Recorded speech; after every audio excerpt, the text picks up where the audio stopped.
മീക്ക പ്രവാചകന്റെ പുസ്തകം 7-ാം അധ്യായം 18-ാം വാക്യത്തിൽ ഇപ്രകാരം പറയുന്നു: എന്തെന്നാൽ അവിടുന്ന് കാരുണ്യത്തിൽ ആനന്ദിക്കുന്നു.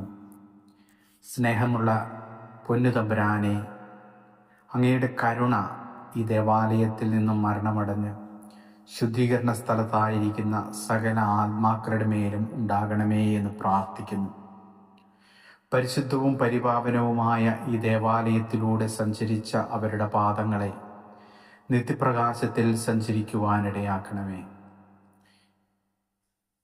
ദേവാലയത്തിൽ നിന്റെ സ്തുതിഗീതങ്ങൾ കേട്ട ഇവരുടെ കാതുകൾ, കർത്താവേ, നിന്റെ ശിക്ഷാവിധിയുടെ സ്വരം കേൾക്കാതിരിക്കട്ടെ. അനന്തമായ നിന്റെ കരുണ കണ്ട ഇവരുടെ കണ്ണുകൾ, കർത്താവേ, നിന്റെ മഹത്വപൂർണമായ പ്രത്യാഗമനം കാണുവാനിടയാക്കണമേ എന്ന് പ്രാർത്ഥിക്കുന്നു.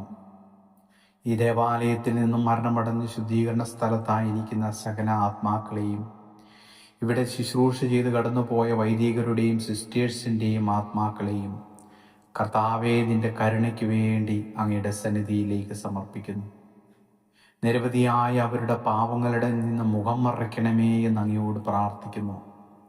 കർത്താവെ, ജീവിതകാലത്ത് അവർ ചെയ്ത സൽക്കർമ്മങ്ങളുടെ യോഗ്യതയാലും പങ്കുകൊണ്ട വിശുദ്ധ കുർബാനയുടെ യോഗ്യതയാലും കർത്താവെ, നീതിമാന്മാർക്കായി സജ്ജമാക്കപ്പെട്ട സ്വർഗീയ ഇടത്തിലേക്ക് ഈ ദേവാലയത്തിൽ നിന്നും മരണമടഞ്ഞ് ശുദ്ധീകരണ സ്ഥലത്തായിരിക്കുന്ന സകല ആത്മാക്കളെയും പ്രവേശിപ്പിക്കണമേ എന്ന് അങ്ങയോട് ഞങ്ങൾ പ്രാർത്ഥിക്കുന്നു. ആമേൻ.